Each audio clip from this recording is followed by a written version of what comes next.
मंत्रपाठः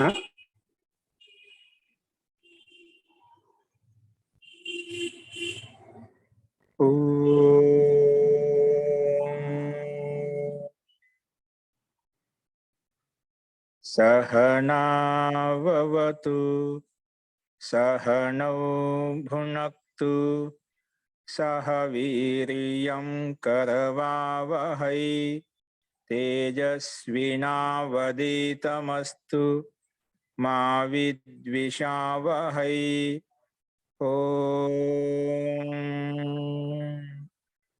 शांति शांति शांति।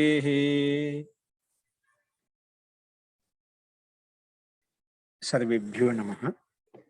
అందరికీ నమస్కారం అండి. నిన్న చెప్పిన పాఠంలో ఎవరికైనా సందేహాలు ఉన్నాయండి?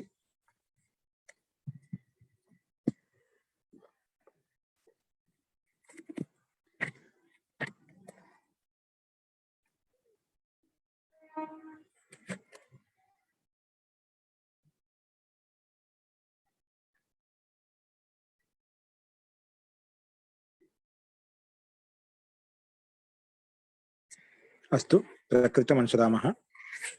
నిన్న మనము అధ్యాయం 1 పాదం 2వ పాదంలో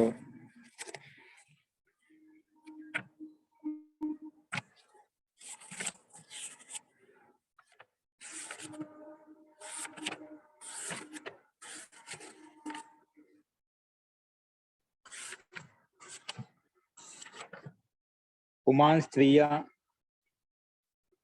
స్త్రీ పుంవచ్చ అనే 2 సూత్రాలు చెప్పుకున్నాము. ఇప్పుడు అదే క్రమంలోనే నెక్స్ట్ సూత్రం ఉంది. ఈ ఏకశేష ప్రకరణంలోనే ఏది శేషంగా మిగులుతుంది అనే సందర్భంలో మనం చూస్తున్నాము. చూడండి, గమనించండి. నెక్స్ట్ మనకు స్లైడ్ మీద చూడండి, కనిపిస్తుంది 68వ సూత్రము. 68 భ్రాతృపుత్రౌ శ్వశ్రు దుహితృభ్యాం. భ్రాతృపుత్రౌ శ్వశ్రు దుహితృభ్యాం. దుహితృభ్యాం ఇది మన సూత్రం అండి. భ్రాతృపుత్రౌ శ్వశ్రు దుహితృభ్యాం. దీని పదవిభాగం ఏంటంటే, పదవిభాగం వచ్చేసి భ్రాతృపుత్రౌ ప్రథమా విభక్తి ద్వివచనం, ప్రథమా విభక్తి ద్వివచనం. రెండో పదం శ్వశ్రు దుహితృభ్యాం. శ్వశ్రు దుహితృభ్యాం ఇది తృతీయ విభక్తి ద్వివచనం అండి. 3, 2 అంటే తృతీయ విభక్తి ద్వివచనంలో తీసుకోవాలి. ప్రథమ ద్వివచనము, తృతీయ ద్వివచనము. ఫస్ట్ చూడండి. ఇప్పుడు సమాసం గమనించండి. ఇప్పుడు శ్వశ్రు దుహితృభ్యాం అనే పదంలో, భ్రాతృపుత్ర అనే పదంలో సమాసం ఏంటి, అందులో విగ్రహవాక్యం ఏంటి, ఎలా విడగొట్టుకోవాలని చూద్దాం. చూడండి, కింద కనిపించిన స్లైడ్ మీద ముందు ఏం చెప్పాను? భ్రాతృపుత్ర ప్రథమ ద్వివచనము, శ్వశ్రు దుహితృభ్యాం తృతీయ విభక్తి ద్వివచనం అని చెప్పి విడగొట్టాము. ఇప్పుడు సమాసం చూడండి. స అంటే సమాసము. భ్రాతాచ పుత్రశ్చ, భ్రాతాచ పుత్రశ్చ. మన అంతిమంలో ఉత్తర పదం ఏదైతే లింగం ఉంటో ఆ లింగాన్ని బట్టి ఇక్కడ వచనం ఉంటుంది, సమస్త పదము. పుత్రశ్చ పుల్లింగంలో ఉంది కాబట్టి మనకు అందుకే పుల్లింగంలో ద్వివచనం వచ్చిందన్నమాట. భ్రాతాచ పుత్రశ్చ ఈజ్ ఈక్వల్ టు భ్రాతృపుత్రౌ. భ్రాత అంటే అన్న, పుత్ర అంటే కొడుకు. ఈ రెండింటికి మధ్య భ్రాత మరియు పుత్రుడు, వారిద్దరు అంటే భ్రాతృపుత్రౌ. భ్రాతృపుత్రౌ ఇతరేతర యోగ ద్వంద్వ సమాస. ఇతరేతర యోగం అంటే రెండింటికి ప్రాధాన్యత, భ్రాతాకి ప్రాధాన్యత ఉంది, పుత్రుడికి కూడా ప్రాధాన్యత ఉంది. అందుకే ద్వంద్వ సమాసం చేశాం. ద్వంద్వ సమాసంలో 2 పదాలకు ప్రాధాన్యత ఉంటుంది కాబట్టి శబ్దం భిన్న భిన్నంగా ఉంది.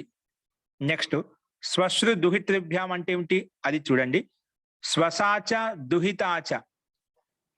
శ్వసాచ దుహితాచ. శ్వస అంటే ఏమిటండి? ఎవరండి? మామగారు. మావగారండి. మామగారండి. శ్వసాచ దుహితాచ శ్వశ్రు దుహితరౌ తాభ్యాం శ్వశ్రు దుహితృభ్యాం. ఓకే, శ్వస అంటే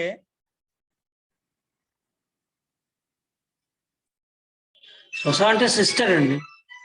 సిస్టర్ ఇచ్చాడు, అది చూస్తున్నాను. శ్వస అంటే సిస్టర్, భగిని, సిస్టర్ అని అర్థం తీసుకోవాలి. ఓకే. దుహిత అంటే పుత్రి, దుహిత అంటే పుత్రిని. దూరేహిత దుహిత. దుహిత ఎందుకు ఉంటామండి? దుహిత అంటే పుత్రి అని అర్థం.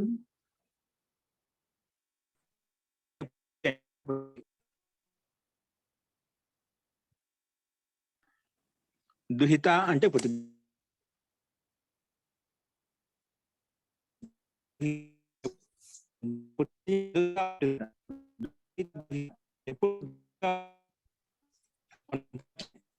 మహోదయ వినిపించటం లేదు మహోదయ. మహోదయ వినిపించటం లేదు మహోదయ.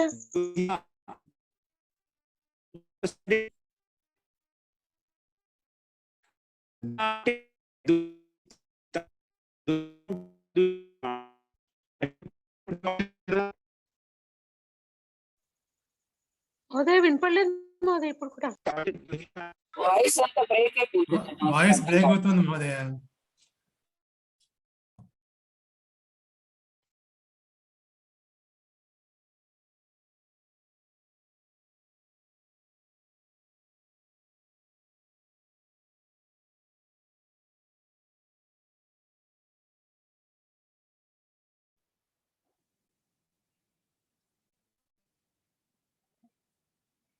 ఇప్పుడు వినిపిస్తుందా అండి?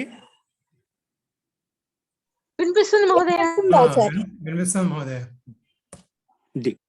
తో దుహిత అంటే దూరే హిత దుహిత అంటాం. దూరంగా ఉంటుంది కాబట్టి దుహిత అని. పుట్టి ఎప్పుడు దూరంగా ఉంటుంది కదా, కాబట్టి దుహిత అని చెప్తాం అన్నమాట. అస్తు. ఇంకోటి ఏదో మన తెలుగులో చెప్తుంటుందా, ఆడపిల్ల.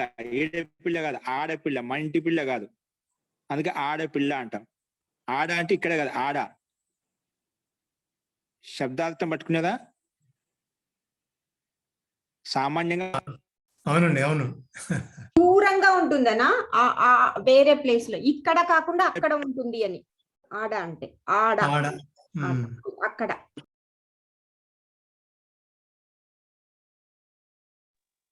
దుహిత అంటే పిదుకేది, పాలు పిదుకున్నది అని ఒక అర్థం ఉంది స్వామి. ఇదివరకు ఇంట్లో ఉన్నటువంటి ఆడపిల్లలు చేశారు కాబట్టి దుహిత అనేవారిని చెప్పాము. ఓకే, ఏంటండి దుహిత అంటే? పాలు పితుకున్నది అనే అర్థం. ఇక్కడ దుహిత అంటే పాలు పితుకునేది కాదు, ఇక్కడ పుత్రి అర్థం తీసుకోవాలి. అదే పాలు. ఇదివరకు పాతకాలంలో అటువంటి పని దుహిత చేసేది ఇంటి కూతురు చేసేది కాబట్టి దుహిత అని దాని యొక్క వ్యుత్పత్తి అర్థం అలా చెప్పారు. అదే ఉత్పత్తిలో మెదుక్తంలో భిన్నంగా ఉన్నది. ఇది రకంగా ఇచ్చాను, దూరేహిత దుహిత అని చెప్పి. ఇంకా వేరే వ్యుత్పత్తి కూడా ఉంది. సో మీరు చెప్పిన దుహిత శాబ్దిక అర్థం ప్రకారం దుహిత అనే పాలు పితిక అర్థంలో వస్తుందన్నమాట. అలా తీసుకోవచ్చు మనం, అట్లా తీసుకుంటామండి. అస్తు. చూడండి ఇక్కడ తో మనకేమి ఇచ్చాము ఇక్కడ, శ్వశాచ దుహితాచ శ్వశ్రు దుహితరౌ తాభ్యాం శ్వశ్రు దుహితృభ్యాం అని చెప్పి ఇక్కడ మనం విగ్రహ వాక్యం చెప్పుకున్నాము. ఇది కూడా ఇతరేతర ద్వంద్వ సమాసము. అనువృత్తి కేవలం శేషాకి అనువృత్తి వస్తుంది, ఏది మిగులుతుందో అది చెప్తున్నా అనమాట. ఇది భ్రాతృపుత్రం, శ్వశ్రు దుహితృ, ఈ రెండు శబ్దాలు వచ్చినప్పుడు ఈ రెండిట్లో ఏది మిగులుతుంది, ఒకటే ఉండాలన్నమాట ఏదైనా కానీ. అది కింద మనకు అర్థం ద్వారా తెలుస్తుంది. చూడండి, భ్రాతృపుత్రౌ శబ్దౌ యథాక్రమం శ్వశ్రు దుహితృభ్యాం శబ్దాభ్యాం సహ శిష్యేతే శ్వశ్రు దుహితరౌ నివర్తేతే. రెండునే కదా, భ్రాతృపుత్రు శబ్దాలతోటి క్రమంగా, అంటే భ్రాతృ అంటే అన్నా చెల్లెలు వచ్చినప్పుడు శ్వశ అంటే సిస్టర్ చెప్పాం కదా, అక్క అని చెప్పుకున్నాం కదా, అక్క చెల్లి లేదా. ఇప్పుడు భ్రాత శబ్దం తోటి శ్వశ్రు శబ్దం వచ్చింది అనుకోండి, అక్కడ భ్రాతృ శబ్దం మిగులుతుంది. అలాగే పుత్రి శబ్దం వచ్చినప్పుడు పుత్ర శబ్దం అది దుహిత శబ్దం వచ్చింది అనుకోండి, అక్కడ పుత్ర శబ్దం మిగులుతుంది అన్నమాట. అది చెప్పాడు. భ్రాతృపుత్ర శబ్దం, ఈ రెండు శబ్దాలు క్రమంగా అంటే భ్రాతృ శబ్దానికి స్వశ్రు, పుత్ర శబ్దానికి దుహితృ శబ్దం అన్నమాట. క్రమంగా యథాక్రమం స్వశ్రు దుహితృభ్యాం శబ్దాభ్యాం, రెండు శబ్దాలతోటి, శబ్దాభ్యాం సహా శబ్దాలతోటి శిష్యేతే మిగులుతాయి. ఏవి? భ్రాతృపుత్ర శబ్దం యథాక్రమం, స్వశ్రు దుహితృభ్యాం శబ్దాభ్యాం సహా, ఈ రెండు శబ్దాలతోటి మిగులుతాయి. అంటే ఏం వెళ్ళిపోతాయి? స్వశ్రు దుహితరౌ నివర్తేతే, రెండు కాబట్టి నివర్తతే నివర్తంతే ఆత్మీయపదంలో ఉండి ప్రథమ పురుషుడు ద్వివచనం నివర్తేతే, రెండు నివృత్తమవుతాయి, తొలగిపోతాయి. అంటే స్వశ్రు శబ్దం వెళ్ళిపోతుంది, దుహితరౌ రెండు శబ్దాలు వెళ్ళిపోతాయండి. ఏం మిగులుతాయి? భ్రాతృ శబ్దం మిగులుతుంది, పుత్ర శబ్దం మిగులుతుంది అని చెప్పామట. కాబట్టి ఈ రెండు శబ్దాలు భ్రాత శబ్దంతో స్వశ్రు శబ్దం ఎప్పుడు వచ్చినా భ్రాత శబ్దం మిగులుతుంది, పుత్ర శబ్దంతో దుహితృ శబ్దం ఎప్పుడు వచ్చినా అక్కడ పుత్ర శబ్దం మిగులుతుంది అని నియమం చెప్పాడు మహర్షి పాణిని. తో అదే విధంగా ఉదాహరణ ఇచ్చాడు. భ్రాతాచ స్వసాచ ఇజ్ ఈక్వల్ టు భ్రాతరౌ, ఒకటే శేషంగా మిగులుతున్నాం, ఏకశేష ప్రకరణం కదా ఇది. భ్రాత తోటి స్వసా శబ్దం ఎప్పుడు వచ్చినా కూడా భ్రాత శబ్దం మిగులుతుంది, అందుకే భ్రాతరౌ అంటాం. ఏమవుతాం? భ్రాతాచ స్వసాచ భ్రాత, కానీ అర్థం రెండింటికి ఉద్యోతిస్తుంది. ఇప్పుడు మాతా పితాచ పితరవ్ అంటాం, మాతా పితాచ పితరవ్ అంటే ఇక్కడ పితాకు తీసుకోం, మాతంగు తీసుకుంటాం. అలాగే ఇక్కడ భ్రాతాచ స్వసాచ అంటే భ్రాతరవ్ చెప్పాను ద్వివచనంలో, కానీ శబ్దం ఒకటే మిగిలింది. శబ్దం ఎందుకంటే భ్రాతాకి భ్రాతాచ స్వసాచ, భ్రాతాకి స్వసాకి ప్రకృతి ఎవరండి? తల్లిదండ్రులు ఒక్కరే. అక్కడ తల్లిదండ్రులు ఒకటే కాబట్టి ప్రకృతి సమానం కాబట్టి ఆధారం ఒకటే కాబట్టి సమాన ప్రకృతి ఉన్నప్పుడు ఏమవుతుంది? ఒకటే శేషంగా వెళ్తుంది. ఆ ఒకటి ఏది శేషంగా పెట్టుకోవాలి అంటే మనకు భ్రాత శబ్దంతో ఎప్పుడు స్వసా శబ్దం వచ్చినా భ్రాత శబ్దం మిగులుతుంది అని చెప్పి మనకు ఈ మహర్షి పాణిని సూత్రం ద్వారా మనకు స్పష్టమైందండి. ఓకే, ఈ రకంగా అర్థం చేసుకోవాలి. అలాగే పుత్ర శబ్దంతో దుహిత శబ్దం ఎప్పుడు వచ్చినా కూడా అక్కడ పుత్ర శబ్దం మిగులుతుంది. కాబట్టి పుత్రశ్చ దుహితాచ పుత్రవు, పుత్రం అనగానే ఇద్దరిని గుర్తించబడతారు. పుత్రం అనగానే పుత్రుడు ప్లస్ పుత్రి ఇద్దరిని తీసుకోవాలి, దుహితాన్ని తీసుకోవాలి, పుత్రుని తీసుకోవాలి పుత్రం అనగానే. కానీ మిగిలిన పుత్రం అంటే ఇక్కడ ఇద్దరు పుత్రులను తీసుకోకూడదు, పుత్రుడు పుత్రుని ఇద్దరిని తీసుకోవాలి, పుత్రుడు దుహిత అని చెప్పి తీసుకోవాలి. కాబట్టి ఆ రకంగా తీసుకోవాలి మనం. ప్రసంగాన్ని బట్టి అక్కడ స్త్రీలింగం లేకపోయినా స్త్రీలింగం కూడా అండర్స్టూడ్ అనమాట దాంట్లో. ఎందుకంటే ఒకటే శేషంగా మిగులుతుంది. ఒకటి ఎందుకు శేషం మిగిలిందంటే రెండిటికి ప్రకృతి ఒకటే కాబట్టి, పుత్రికి పుత్రుడికి మాతాపిత ఒకరే కాబట్టి అక్కడ భిన్న భిన్నం కాదు కాబట్టి సమాన ప్రకృతి కాబట్టి ఆ సమాన ప్రకృతి ఉన్నప్పుడు ఏది మిగులుతుంది ఏది తొలగిపోతుందంటే అది మనకు ఈ నియమం ద్వారా మహర్షి పాణిని సూత్రం ద్వారా ఏది స్థిరంగా ఉంటుందనేది మనకు ఏది శేషంగా మిగులుతుందని చెప్పి నిర్ధారించి చెప్పారనమాట. కాబట్టి భ్రాతృపుత్రం స్వశ్రు దుహితృభ్యాం సహా శిష్యేతే అని చెప్పి స్పష్టంగా చెప్పారు. శ్వశ్రు దుహితరం నివర్తేతే అని చెప్పి సూత్రార్థం మనం చెప్పుకున్నామండి. అస్తు, ఇది స్పష్టమైంది అనుకుంటాను. ఇక్కడ భ్రాతృ అంటే కానీ భాయి బెహన్ ఇద్దరిని తీసుకోవాలి, అన్నా చెల్లి ఇద్దరిని తీసుకోవాలి. ఇక్కడ పుత్రశ్చ దుహితాచ అనగానే పుత్రుడు మరియు పుత్రి ఇద్దరిని తీసుకోవాలి, పుత్రుడు మరియు పుత్రి ఇద్దరిని తీసుకుంటామండి. ఓకేనా?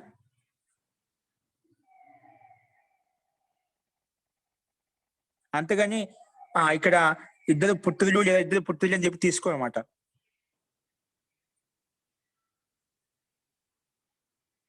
ఇద్దరు అన్నలు ఇద్దరు పుత్రులు అని చెప్పి అది తీసుకోకూడదు. ఏం తీసుకోవాలి? అక్కడ ఎవరికైతే సమాసం చేశామో భ్రాత శబ్దంతో స్వస భగిని శబ్దం అంటే చెల్లెలు లేదా అక్క, లేదంటే ఇక్కడ పుత్ర శబ్దంతో పుత్రి, ఈ రెండే గ్రహించబడతాయి. పుత్రం అంటే ఇద్దరు పుత్రులు, భ్రాత అంటే ఇద్దరు భ్రాతలు అని చెప్పి అర్థం చేసుకోకూడదు. ఓకే, ఈ రకంగా ఈ సూత్రార్థం మనం చెప్పుకున్నామండి. ఇది క్లారిటీగా ఉంది. ఈ రెండిట్లు భ్రాత శబ్దంతో ఎప్పుడు శ్వస వచ్చినా భ్రాత మిగులుతుంది, పుత్ర శబ్దంతో ఎప్పుడు దుహిత్రి శబ్దం వచ్చినా పుత్ర శబ్దం మిగులుతుంది. కానీ సమస్త పదం రెండింటికి వర్తిస్తుంది, రెండింటిని ద్యోతిస్తుంది, రెండింటిని చెప్తుంది అని చెప్పి మనం ఈ అర్థం చెప్పుకున్నాము. నెక్స్ట్ చూడండి, నెక్స్ట్ స్లైడ్ మార్చండి అన్న. 169 69వ సూత్రం. ఏ సూత్రము? 69వ సూత్రం. 69. అస్తు. ఇప్పుడు చెప్పిన దాంట్లో ఎవరికైనా సందేహం ఉందా అండి? ఇప్పుడు చెప్పిన సూత్రం ఎవరికైనా సందేహం ఉందా? లేదండి. ఓకే, పుస్తకాలు ఉన్న వాళ్ళు అందరూ ప్రతి ఒక్క పుస్తకం దగ్గర పెట్టుకోండి. పుస్తకాలు చాలా మంది దగ్గర ఉన్నాయి, వ్యాకరణ పుస్తకాలు. పుస్తకం ఖచ్చితంగా అనివార్యంగా, స్లైడ్ చూడొద్దు. లేని వాళ్ళ కోసం ఇది, ఇంకా ఆన్లైన్ లో చదువుకునే వాళ్ళ కోసం ఇది. అస్తు. నెక్స్ట్ చూడండి, నపుంసకం అనపుంసకే, నపుంసకం అనపుంసకే నైకవచ్చస్యాన్యతరస్యాం. నపుంసకం అనపుంసకే, నపుంసకం అనపుంసకే నైకవచ్చస్యాన్యతరస్యాం. నైకవచ్చస్యాన్యతరస్యాం. నైకవత్ చ అస్య అన్యతరస్యాం. ఇలాగా మన పద విభాగంతో స్పష్టమవుతుంది. కలిపి చెప్తే చెప్తాం, పద విభాగంతో స్పష్టమవుతుంది. సంపూర్ణంగా ఒకేసారి చదివేటప్పుడు నపుంసకం అనపుంసకే నైకవచ్చాస్యాన్యతరస్యాం, నైకవచ్చాస్యాన్యతరస్యాం అని చెప్పి చదువుతాము. అస్తు. ఇప్పుడు ఈ పద విభాగం చూడండి, దీంట్లో ఎన్ని పదాలు ఉన్నాయి, ఎన్ని రకాలు విడగొట్టుకుంటాం, దాంట్లో ఏ విభక్తి ఇందులో తీసుకోబడింది అది కూడా గమనించండి. మొట్టమొదటి పదం నపుంసకం. నపుంసకం ప్రథమ విభక్తి ఏకవచనం. కాబట్టి ఇది మనం ముందు ఏదైనా కానీ శ్లోకమైన వేద మంత్రాలు ఎక్కడ కానీ ముందు పదాలు విడగొట్టుకోవాలి. ఎందులో పదాలు విడుకుంటే ఉంటుంది, అక్కడ విభక్తి మనకు పరిచయం అవుతుంది. అది ప్రథమ విభక్తిలో ఉందా, ద్వితీయ విభక్తిలో ఉందా, తృతీయలో ఉందా, షష్ఠీ విభక్తిలో ఉందా, ద్వివచనంలో ఉందా, ఏకవచనంలో ఉందా, నపుంసకలింగంలో ఉందా, పుల్లింగంలో ఉందా, లేదా స్త్రీలింగంలో ఉందా, పద విభాగం మనకు రావాలి. పద విభాగం రావాలి. అందులో పద విభాగం ఎప్పుడు వస్తుంది, సంధి నియమం తెలిసినప్పుడు, సమాస నియమం తెలిసినప్పుడు అప్పుడు మనకు ఆ పద విభాగం అన్వయం చేసుకోగలుగుతాం. ఇప్పుడు విభక్తి మనకు స్పష్టమైన కూడా పలానా శబ్దంలో ఈ విభక్తి ఉంది, ఈ లింగం ఉంది, ఈ వచనం తెలిసినప్పుడు సూత్రార్థం సహజంగా వచ్చేస్తుందండి. కానీ ముందు పద విభాగం రావాలి. ఎక్కడైనా కానీ వాక్య నిర్మాణంలో మన సంస్కృతి అవుతుందని శ్లోకాలు చెప్పుకుంటున్నాం అంటే పద విభాగం మనకు రావాలన్నమాట. అప్పుడు శ్లోకాలు అనాయాసంగా, ఎందుకంటే మనకు 7 విభక్తుల యొక్క అర్థాలు తెలుసు. ప్రథమ విభక్తి అంటే ఏమిటి, డుమువులు. ద్వితీయ విభక్తి నీ నూల గురించి, అదే అర్థం దాదాపుగా ఎక్కువ శాతం. తృతీయలో ఏమొస్తుంది, ఆ రకంగా మనం అర్థం చేసుకొని మనకు దాదాపుగా చెప్పుకోవచ్చు అండి. అంటే సింపుల్ గా పదాన్ని అర్థం చేసుకోవాలి.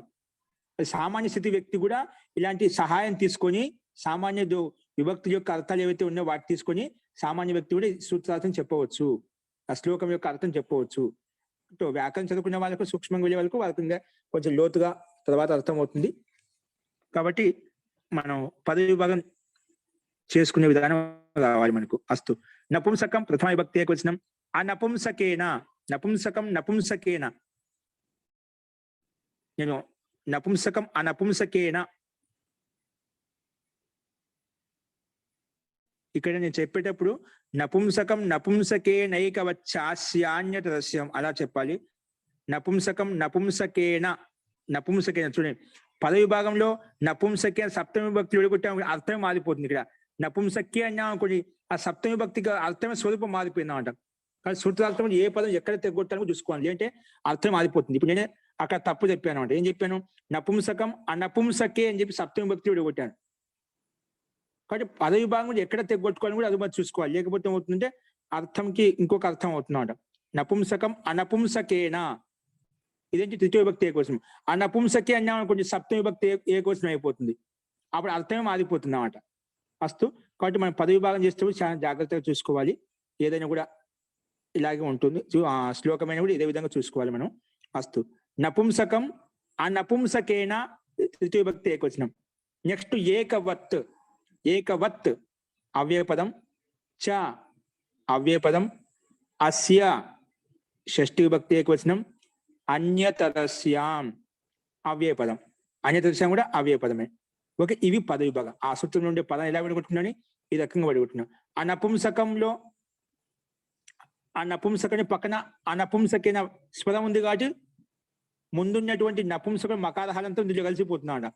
నపుంసకంలో ఉండే మకారము పక్కన అనపుంసకేన ఉంది, ఆ ఉంది, ఆ అనేది ముందున్నటువంటి మకారంలో కలిసిపోతుంది. అందుకే నపుంసకం మనపుంసకేన, నపుంసకం మనపుంసకేన అని చెప్పి కలిపి రాసుకుంటాం.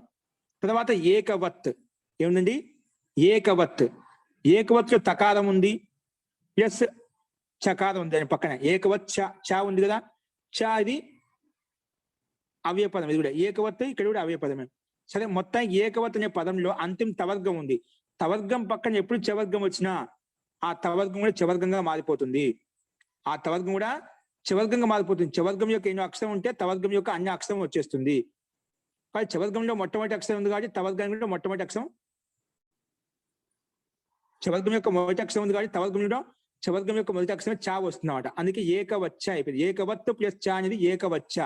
తవర్గం కూడా చవర్గం కింద మారిపోయింది. అస్తు. అనపుంసకేన చెప్పాము, పక్కన ఏకవత్ ఉంది. అనపుంసకేన ప్లస్ ఏకవత్. ఇక్కడ నపుంసకేన నకారంలో ఉంది ఆ ఉంది, పక్కన ఏకవత్లో ఉంది ఏ ఉంది. ఇక్కడ ఏ సంధి వస్తుందండి? ఇక్కడ ఏ సంధి చెప్పుకుంటాము? గుణసంధ్య. గుణసంధ్య వస్తుంది. ఏ ఓ ఆ ఏ ఓ వీటికి గుణసంధి. ఇక్కడ గుణం ఉంది ఆ ఏ ఓ, ఇక్కడ ఏ లేదండి, ఐ ఉంది.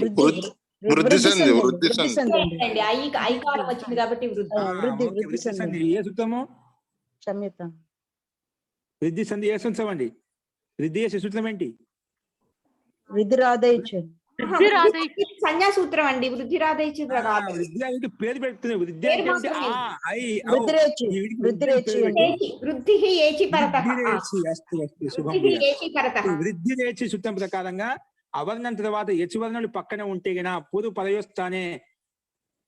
పదయోస్థానే కిం ఆదేశ భవతి? వృద్ధి ఏకాదేశో భవతి.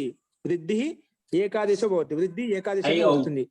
అక్కడ ఐ అవులు వస్తాయి. క్రమంగా వస్తే స్థానాంతరిత నియమం ప్రకారంగా ఐ వస్తుంది అన్నమాట ఇక్కడ. కాబట్టి నపుంసకేన నాలో ఉండే ఆకారము పక్కన ఏకొస్తుంది ఏకారం రెండు కలిసి ఐకారం వచ్చేసి వృద్ధి చేస్తే పూర్వపరయ స్థానంలో పూర్వపరయో స్థానే వృద్ధి ఏకాదేశో భవతి. వృద్ధి ఏమవుతుంది? ఐ అయిపోయింది అనమాట. అందుకే నపుంసకేనైకవచ్చాస్యాన్యతరస్యం అలా చదువుకోవాలి. ఓకేనా? ఇక్కడ చూడండి, నపుంసకేనైకవచ్చాస్యాన్య అని చెప్పాం. నైకవచ్చాన్యప్పుడు అది మనకు సంధి విభాగం తెలియదు అనుకోండి, సంధి గురించి తెలియదు అనుకోండి, ఎక్కడ విడగొట్టుకుంటాము? సింపుల్ గా సహజంగా ఉందని చెప్పి నపుంసకం అనపుంసకే ఇడ తెగొట్టుకుంటాం అంట. చెప్పడానికి అనుకూలం చూసుకుంటాం. చెప్పడానికి అనుకూలం కోసం కాదు, విభక్తి ఎక్కడ విడగొట్టాలో అక్కడ విడగొట్టాలన్నమాట. అప్పుడు అర్థం యుక్తికరంగా ఉంటుందన్నమాట, అనుకూలంగా ఉంటుంది. నీ అనుకూలత కోసం పలకడం కోసం సులభంగా ఉంటుంది చెప్పి నపుంసకే అని చెప్పాం అనుకోండి, సప్తమికి తృతీయ విభక్తి ఎంత తేడా ఉంది? చాలా తేడా వస్తుంది, అర్థమే మారిపోతుంది అన్నమాట. కాబట్టి మన అనుకూలంగా కాదు, విభక్తి ఎక్కడ వరకు ఉంది, ఏ విభక్తి ఉంది, ఎక్కడ విభక్తి ఎక్కడ విడగొట్టుకో దాన్ని బట్టి విడగొట్టుకోవాలన్నమాట. అస్తు. అందుకే విడగొట్టి అనపుంసకేన ఏకవత్ సంధి విడగొట్టి చెప్పుకుంటాడు. అనపుంసకేన ఏకవత్ అని చెప్పి. అస్తు. ఆ రకంగా చూసుకోవాలి. ఎక్కడ ఏ పదం ఎక్కడ విడగొట్టాలో అక్కడ విడగొట్టుకుంటే మనకు సూత్రార్థం శ్లోకార్థం స్పష్టంగా అర్థం అవుతాయి మనకు. అస్తు. తో అస్య అన్యతరస్యం. అస్యలో ఆ ఉంది, యకారంలో ఆ ఉంది, అన్యతరస్యంలో ఆ ఉంది. ఇక్కడ సామాన్యంగా సవర్ణ దీర్ఘ సంధి అయిపోతుంది. అందుకే నైకవచ్చాస్యాన్యతరస్యాం. ఇక్కడ కూడా రెండుసార్లు జరిగింది. చాలో ఉండే ఆ, అస్యలో ఉండే ఆ, ఇక్కడ సవర్ణ దీర్ఘ సంధి జరిగింది. మళ్ళీ యకారంలో ఉండే ఆకారము, అన్యతరస్యంలో ఉండే ఆకారం, రెండు మధ్య సవర్ణ దీర్ఘ సంధి చేస్తే నైకవచ్చాస్యాన్యతరస్యాం. చాలు దీర్ఘం ఉంది, యాలు దీర్ఘం ఉంది. ఉందా? ఆ దీర్ఘం ఎక్కడి నుంచి వచ్చిందండి? సవర్ణ దీర్ఘ సంధి ప్రకారంగా దీర్ఘం అయిపోయింది. ఓకే, ఈ రకంగా అక్కడ సంధియుక్తంగా మొత్తం కలిపి రాశారు. ఇప్పుడు మనకు సాంకేతిక దర్శనం చెప్పుకుంటామండి. సాంకేతిక దర్శనంలో ఇదే విధంగా సంధియుక్తంగా అన్ని కలిపి రాశారు. సూత్రాలు విడగొట్టలేదు, అక్కడ అన్ని సంధియుక్తంగా ఉన్నాయి. దాదాపుగా ఋషి ప్రణీతమైనటువంటి గ్రంథాలను కూడా అక్కడ సూత్రాలు విడగొట్టి ఉండేవాడు. కొన్ని పదాలు ఇక్కడ విడిగా సింగిల్ గా ఉండి అక్కడ విడిగానే ఉంటాయి, కానీ దాదాపుగా అన్ని సంధియుక్తంగానే కలిపి రాస్తుంది. అస్తు. అందుకే మనకు సంధి ప్రకరణం బాగా తెలిసి ఉండాలి. సంధులు కొన్ని ముఖ్యమైన సంధులు ఉన్నాయి. సంధి ప్రకారం బాగా అర్థం చేసుకుని దాని తర్వాత సమాస ప్రకారం అర్థం చేసుకుంటేనే మనకు వాక్య నిర్మాణం, శ్లోక నిర్మాణం ప్లస్ సంస్కృత నిబంధన అనేది అర్థం చేసుకోవాలని రాయాలన్నా సులభంగా ఉంటుంది. అస్తు. ఈ రకంగా మనం పద విభాగం చేసుకున్నాము. తర్వాత దీంట్లో ఏమైనా సమాసాలు ఉన్నాయంటే చూస్తున్నాం. దాంట్లో మొట్టమొదటి నపుంసకం అంటే ఏమిటి ఆ విషయం చెప్తున్నాడు. నా నపుంసకం, అనపుంసకం అంటే చెప్తున్నాడు. నా నపుంసకం, ఆ నపుంసకం. నపుంసకం కానిది అనపుంసకం. ఇక్కడ నే తత్పురుష సమాసం చేసామంట. నా నపుంసకం, ఆ నపుంసకం. నపుంసకం కానిది అయితే అనపుంసకం. తేనా అనపుంసకేనా, తేనా అనపుంసకేనా అని అర్థం వస్తుంది. తో నే తత్పురుష సమాసము. తో ఒకటే శబ్దం ఉంది, మిగతా అన్ని విడివిడిగా సింగిల్ గా ఉన్నాయి కాబట్టి దాంట్లో విశిష్టమైన అర్థం శబ్దం ఏం లేదు, సామాన్య శబ్దాలు. ఇప్పుడు అనువృత్తి వస్తుంది చూడండి.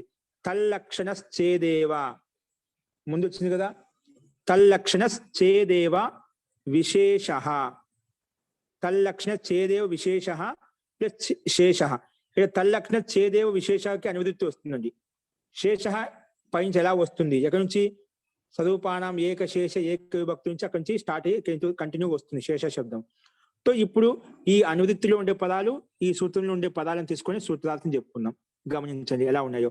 మనం పదవి భాగం చూసాం కదా, దాని ప్రకారంగా అర్థం చెప్పాలి. చూడండి, వ్యాకరణంలో మనకు సూత్రార్థం చెప్పాలంటే ఎట్లా ఉండాలండి? పంచమి విభక్తి ఎప్పుడున్నా ఉత్తరంలో పని చేసుకుంటాం, దాని పక్కన పని చేసుకుంటాం. షష్ఠి విభక్తి ఉంటే దాని స్థానంలో పని చేసుకుంటాం, షష్ఠి ఉంటే స్థానంలో. అదేవిధంగా సప్తమి ఉంటే పూర్వంలో పని చేసుకుంటాం. ఏం చేసుకుంటామండి? సప్తమి విభక్తి ఉంటే దాని ముందు పని చేసుకుంటాము, షష్ఠి విభక్తి దాని స్థానంలో చేసుకుంటాము. అదేవిధంగా ఇంకోటి ఏంటి, పంచమి ఉంటే దాన్ని పక్కలో పని చేసుకుంటాం. ఆ వ్యక్తి గుర్తుపెట్టుకోండి. తృతీయ అంటావా సామాన్యంగా చేత, చేతం చేత తొడతో ప్రకారం ద్వారా చేత అనే అర్థం వస్తుంది సామాన్యంగా. పంచమి ఉంటే వలన కంటే పట్టి నుండి అలాంటి అర్థం వస్తుంది. ఓకే, సప్తమి అంటే మనం ఇప్పుడు చెప్పుకున్నాం, పక్కన ఉంటే ముందుకు పని అవుతుంది అలాగా. అవి సామాన్యంగా ఏ విభక్తులు ఏ అర్థాలు ఉన్నాయో అవి తీసుకుంటాము. ముఖ్యంగా పంచమి, షష్ఠి, సప్తమి ఇక్కడ ఎక్కువగా ఉపయోగిస్తుంటాం కాబట్టి ఆ రకంగా చెప్పాను. అందులో అవి గుర్తించాలి మనము. అస్తు. ఇప్పుడు సూత్రార్థం చూసుకోండి. నపుంసకం ఏంటండి?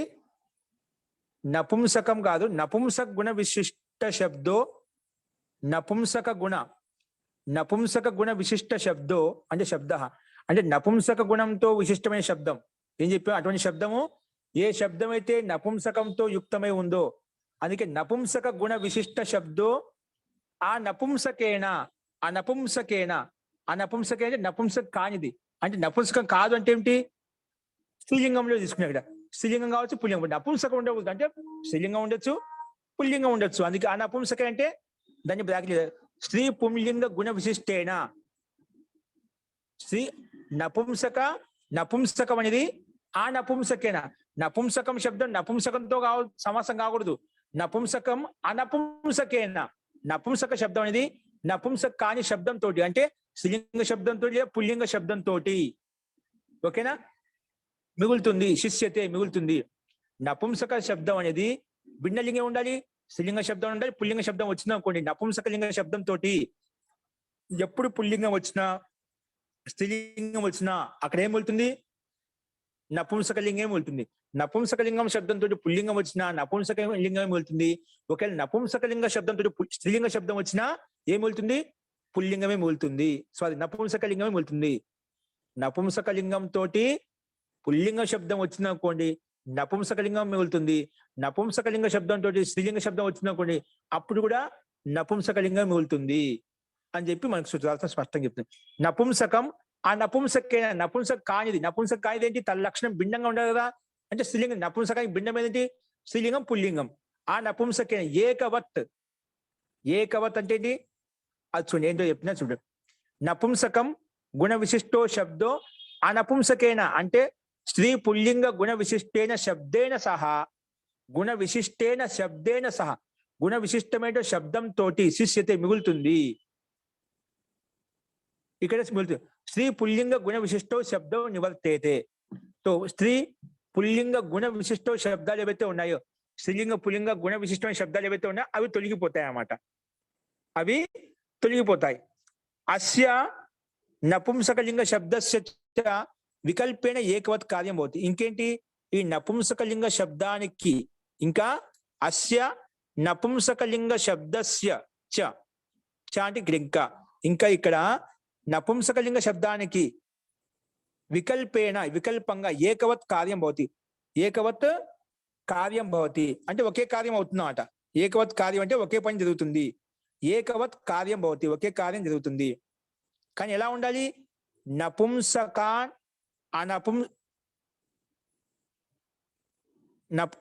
నపుంసక అనపుంసక గుణస్యైవ చేత్ వైరుప్యం స్యాత్. నపుంసకం అనపుంసక గుణస్య ఏవ చేత్ వైరుప్యం స్యాత్ అంటే నపుంసకం అనపుంసకం. నపుంసకం ఉండాలి ఒకటి అనపుంసకం నపుంసక కానిది ఉండాలన్నమాట. నపుంసక కానిది స్త్రీలింగం కావచ్చు, పుల్లింగం కావచ్చు. నపుంసకం అనపుంసక గుణస్య ఏవ చేత్, అనపుంసక గుణం యుక్తంతో ఉన్నప్పుడు మాత్రమే, అటువంటి వైరుప్యం ఉన్నప్పుడు చేత్ అని చెప్పి అలాంటి వైరుప్యం ఉన్నప్పుడు మాత్రమే చెప్పి, నపుంసక గుణస్యేవ చేత్, గుణం ఉన్నప్పుడే అంటే అలాంటి వైరుప్యం ఉన్నప్పుడే, చేత్ అంటే దాన్ని ఇంకో రకం చెప్పాడు, వైరుప్యం చేత అలా విరూపత ఉన్నప్పుడే, విరూపత అంటే భిన్నత, లక్షణం భిన్నంగా ఉన్నప్పుడే, నపుంసకలింగం ఉండాలి, స్త్రీలింగం ఉండాలి, నపుంసకలింగం ఉండాలి, పుల్లింగం ఉండాలి, ఏదో ఒకటి భిన్నంగా ఉండాలి, రెండు ఒకటే ఉండకూడదు. అప్పుడు ఒకటి మిగులుతుంది. ఏం మిగులుతుంది? పుల్లింగం. ఏం మిగులుతుందని చెప్పాము? నపుంసకే మిగులుతుంది. ఓకే, నపుంసకే మిగులుతుంది, పుల్లింగం వెళ్ళిపోతుంది. పుల్లింగం ఉంటే పుల్లింగం వెళ్ళిపోతుంది, స్త్రీలింగం ఉంటే స్త్రీలింగం వెళ్ళిపోతుంది అని చెప్పి ఇక్కడ ఈ సూత్రార్థం చెప్పిందండి మనకు. ఓకే, మళ్ళీ ఒకసారి సూత్రార్థం చూసుకోండి. నపుంసక గుణ విశిష్టో శబ్ద, నపుంసక లింగం, నపుంసక గుణంతో విశిష్టమైన శబ్దం ఏదైతే ఉందో ఆ నపుంసకేనా, ఆ నపుంసకం అంటే నపుంసకం కానీ ఏది స్త్రీలింగ శబ్దంతో కానీ పుల్లింగ గుణ విశిష్టమైన శబ్దంతో, పుల్లింగ గుణ విశిష్టమైన శబ్దాన సహా, శబ్దంతో సహా అంటే తోటి శిష్యతే మిగులుతుంది. కానీ ఎలా ఉండాలి? అప్పుడు మిగులుతుంది అప్పుడు ఏం తొలగిపోతాయి? స్త్రీ పుల్లింగ గుణ విశిష్టో శబ్దం నివర్తేతే, స్త్రీ పుల్లింగ గుణ విశిష్టో శబ్దాలు ఏవైతే ఉన్నాయో అవి తొలగిపోతాయి అన్నమాట. స్త్రీ పుల్లింగ గుణ విశిష్టో శబ్దం అంటే ఏ ఉంటే అవి తొలగిపోతాయి. నపుంసకలింగం మిగులుతుంది చెప్పాం కదా, కాబట్టి స్త్రీలింగ శబ్దం పుల్లింగ శబ్దాలు రెండు తొలగిపోతాయి. నివర్తేతే, రెండు అక్కడ ఉండవు. అస్య నపుంసకలింగ శబ్దస్య చ వికల్పేన ఏకవత్ కార్యం భవతి. ఇంకేంటి? ఇంకా అక్కడ నపుంసకలింగానికి ఏమవుతుంది? ఏకవత్ కార్యం భవతి. ఏకవత్ అంటే ఒకే విభక్తిలో ప్రత్యయం వస్తుందండి. ఏకవత్ కార్యం అంటే బహువచన కార్యం కాదు, ఏకవత్ కార్యం అవుతుందండి. ఏకవచనంలో ఉండే పని జరుగుతుందండి. ఏకవత్ కార్యం భవతి అంటే నపుంసకలింగం అనపుంసకలింగం నపుంసకలింగం తోటి అనపుంసకలింగం వచ్చినప్పుడు ఏమవుతుంది? ఒకటి నపుంసకం మిగులుతుంది అని చెప్పాం. ప్లస్ ఇంకేమవుతుంటే అస్య నపుంసకలింగ శబ్దస్య చ వికల్పేన ఏకవత్ కార్యం భవతి. వికల్పంగా ఒకసారి ఏకవచనం వస్తుంది, ఒకసారి బహువచనం వస్తుంది. ఓకేనా? వికల్పంగా ఏకవచనం వస్తుంది అన్నారు. ఒక పక్షం దాని పక్షంలో మామూలుగా ద్వివచనం కూడా వస్తుంది, బహువచనం కూడా వస్తుంది. అది వికల్పంగా వస్తుంది. ఏకవత్ భావం ఏమవుతుంది? ఏకవత్ భావం వికల్పంగా వస్తుంది చెప్పి ఒక పక్షం ఏకవత్వం అనివార్యం, రెండో పక్షంలో ద్వివచనం ఉండొచ్చు, బహువచనం ఉండొచ్చు. కాబట్టి అది చెప్పాడు. అస్య నపుంసకలింగ శబ్దస్య చ వికల్పేన ఏకవత్ కార్యం అవుతుంది, వికల్పంగా ఏకవత్ కార్యం అవుతుంది అని చెప్పి సూత్రార్థం మనకు స్పష్టంగా చెప్పింది. కానీ ఇది ఎట్లా ఉండదు? తల్లక్షణ ఎలా ఉండదు? తల్లక్షణం భిన్నంగా ఉండాలి చెప్పాను. అదే విషయం. నపుంసక అనపుంసక గుణస్యేవ చేత్, గుణం నపుంసకం అనపుంసక గుణం ఉన్నప్పుడు మాత్రమే, అలాంటి వైరుప్యం ఉన్నప్పుడు మాత్రం, వైరుప్యం చేత్ దాన్ని ఇంకో రకం చెప్పాడు. వైరుప్యం స్యాత్, వైరుప్యం ఉంటేనే చేత్ అని చెప్పి మళ్ళీ దాన్ని ఇంకో రకం చెప్పాడు. వైరుప్యం స్యాత్, వైరుప్యం అంటే విపరీతత ఉంటేనే, భిన్న భిన్న లింగం ఉంటేనే అప్పుడు మిగులుతుంది అని ఈ సూత్రం యొక్క అర్థం మనం చెప్పుకున్నామండి. దానికి అనుగుణంగానే ఇక్కడ ఉదాహరణ ఇచ్చాడు. ఏమిచ్చాడు ఇక్కడ?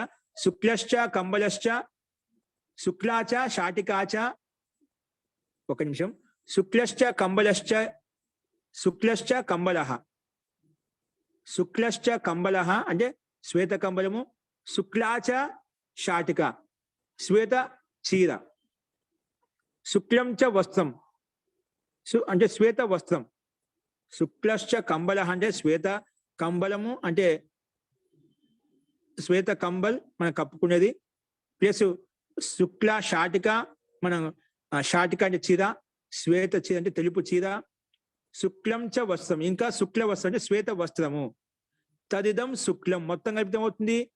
తద్ ఇదం శుక్లం, అంతా కూడా శుక్లమే అంటాము. కానీ అన్నింటిలో శ్వేతత్వం సమానంగా ఉంది కదా. శ్వేత కంబల్, శ్వేత చీర, శ్వేత వస్త్రం, శ్వేతత్వం అన్నింటిలో సమానంగా, అందుకే తద్ ఇదం శుక్లం, తద్ ఇదం శుక్లం. ఇక్కడ ఏకోద్భావం అయిపోయింది అన్నమాట. ఏమైపోయింది?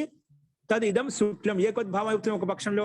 ఒక పక్షంలో అయిపోయింది పక్షే తాని ఇమాని శుక్లాని, ఇక్కడ బహువచనం అయిపోయింది అంట. ఎందుకంటే వికల్పం విన ఏకోద్భావం అవుతుంది చెప్పాం కదా. ఇక్కడ బహువచనం ఉన్నప్పటికి కూడా సమాన రూపంగా శబ్దాలు కాబట్టి ఏకవత్ భావం చేసుకున్నాము.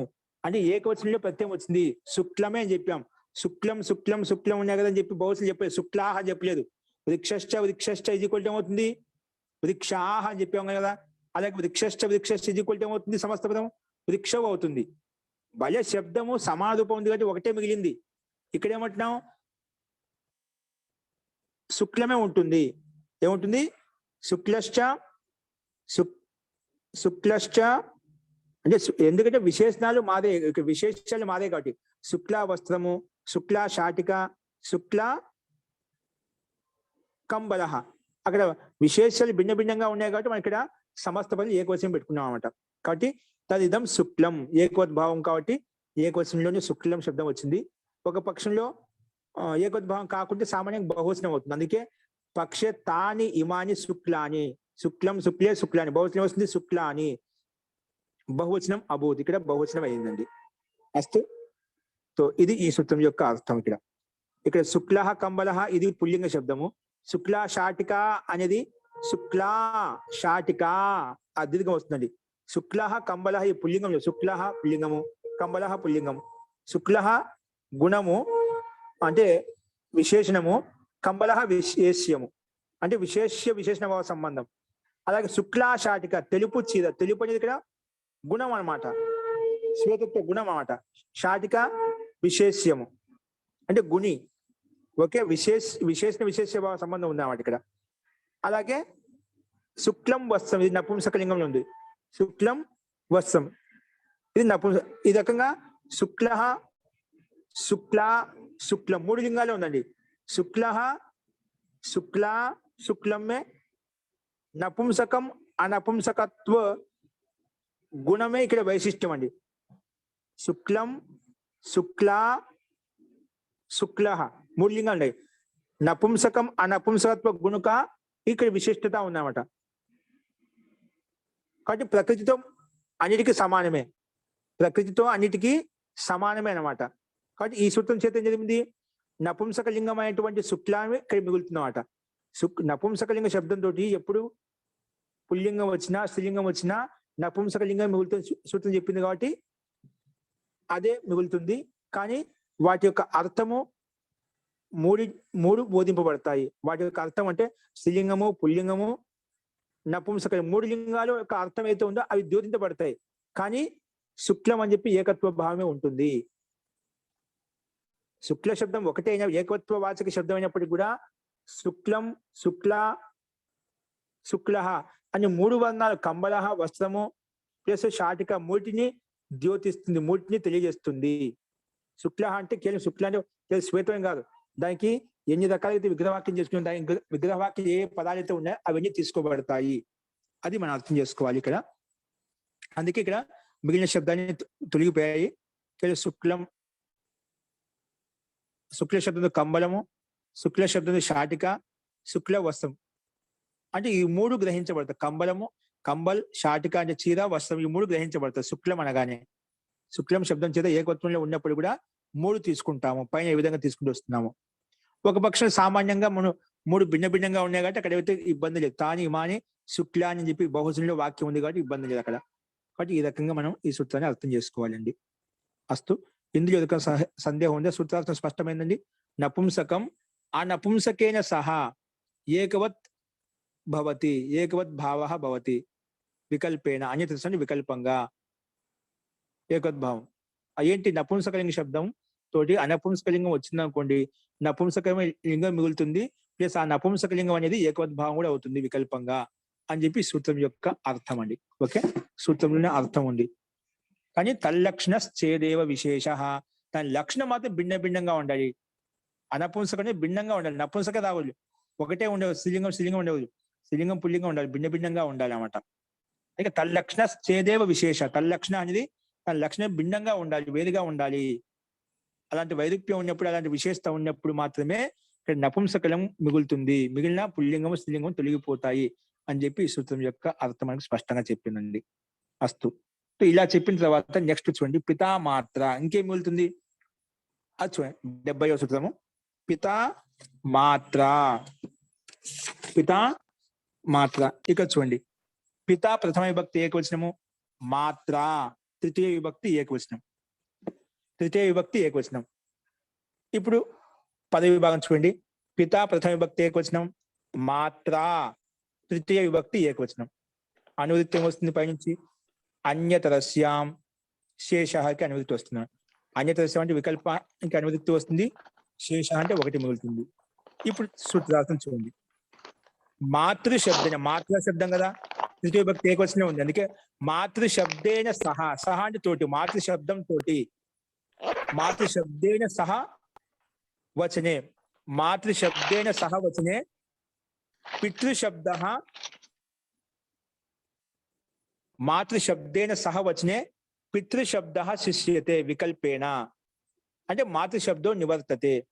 మాతృశబ్ద సహవచనంతో ఏమవుతుంది, మాతృశబ్దంతో ఎప్పుడు పితృశబ్దం వచ్చినా పితృశబ్దం మిగులుతుంది.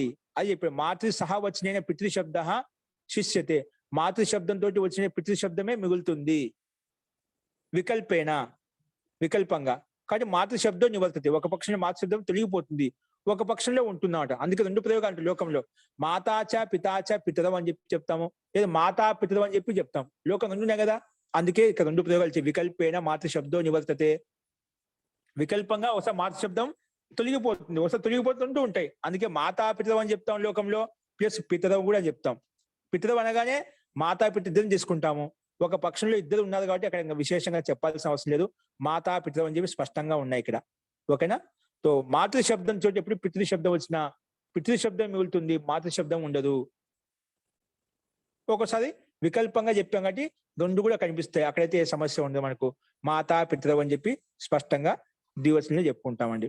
ఓకే, ఇది స్పష్టంగా ఉంది. మాతాచ పితాచ పితరవు రెండు శబ్దాలు వచ్చినప్పుడు రెండు శబ్దాలు ఎప్పుడు వచ్చినా అక్కడ మాతృశబ్దం నుండి పితృశబ్దం ఎప్పుడు వచ్చినా మాతా శబ్దమే తొలగిపోతుంది, పితా శబ్దం మిగులుతుంది అనమాట. అందుకే పితరవు శబ్దం చెప్పాము. ఓకే, సో నెక్స్ట్ ఒక పక్షంలో మాత్రము స్పష్టంగా ఉంది, మాతా పితరవు ఒక ప్రయోగం కూడా కనిపిస్తుంది. అందుకే రెండు పక్షాలు రెండు ఉదాహరణ మనకు చూపించదండి. అస్తు. సో మాతా పితా శబ్దంతో మాతృ శబ్దంతో పితా శబ్దం మిగులుతుంది అని చెప్పాం. నెక్స్ట్ చూడండి, ఇంకా ఏ శబ్దాలు మిగులుతాయి? స్వసుర స్వశ్రవ, స్వసుర స్వశ్రవ అని సూత్రం వచ్చింది. స్వసుర ప్రథమ విభక్తి ఏకవచనం, స్వశ్రవ తృతీయ విభక్తి ఏకవచనం.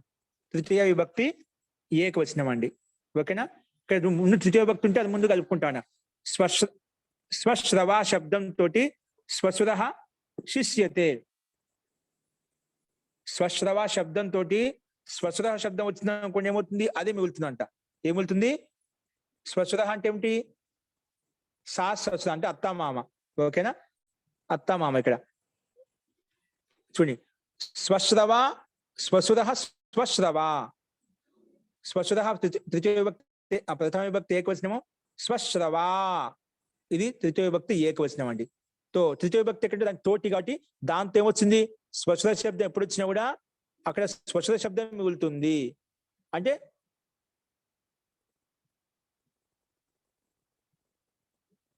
స్వసుర శబ్దం తొలగిపోతుంది చెప్పి మనకు స్పష్టంగా అర్థమవుతుంది. చూడండి, అర్థం చూసి ఇక్కడ స్వసుర శబ్దైన తృతీయ విభక్తి ఏదైతే ఉందో అది ముందు తీసుకున్నామండి. తృతీయ విభక్తి ఏదైతే ఉందో అది ముందు తీసుకున్నామో అది గమనించండి. స్వసుర శబ్దేన సహా వచనే, స్వసుర శబ్దేన సహ వచనే స్వసుర శిష్యతే. స్వసుర శబ్దంతో వచ్చినటువంటి స్వసుర శబ్దము అది మిగులుతుంది. స్వసుర శబ్దేన సహా, స్వసుర శబ్దంతో వచ్చిన స్వసుర శబ్దము శిష్యతే మిగులుతుంది. ఇంకోటి వికల్పేన స్వసుర నివర్తతే, కాబట్టి ఒక పక్షం వికల్పంగా స్వసుర శబ్దము తొలగిపోతుంది, ఒక పక్షం తొలగిపోతుంది, ఒక పక్షంలో ఉంటుంది. కాబట్టి ఒక పక్షంలో ఉన్న తొలగిపోయినప్పుడు ఏమవుతుంది? స్వసురశ్చ స్వశ్రూచ, స్వసురశ్చ స్వశ్రూచ రెండు వచ్చినప్పుడు స్వసుర శబ్దం తొలగిపోతుంది చెప్పాము, స్వసుర శబ్దం మిగులుతుంది చెప్పాము. అందుకే స్వసురవు అని వచ్చిందన్నమాట. స్వసురవు, స్వసురశ్చ స్వశ్రూచ స్వశ్రూశ్చ ఇజ్ ఈక్వల్ టు స్వసురవు. ఇక్కడ ఒక స్వశ్రు శబ్దం తొలగిపోయింది. పక్షంలో మటుకు రెండు ఉన్నాయి, శ్వశ్రు స్వసురవు, శ్వశ్రు స్వసురవు రెండు శబ్దాలు ఉన్నాయి. శ్వశ్రు స్వసురవు ప్రకారంగా రెండు శబ్దాలు అక్కడ తీసుకోబడ్డాయి. సో ఇక్కడ కూడా స్వసుర శబ్దం అనేది స్వసుర శబ్దం అనేది స్వసుర అంటే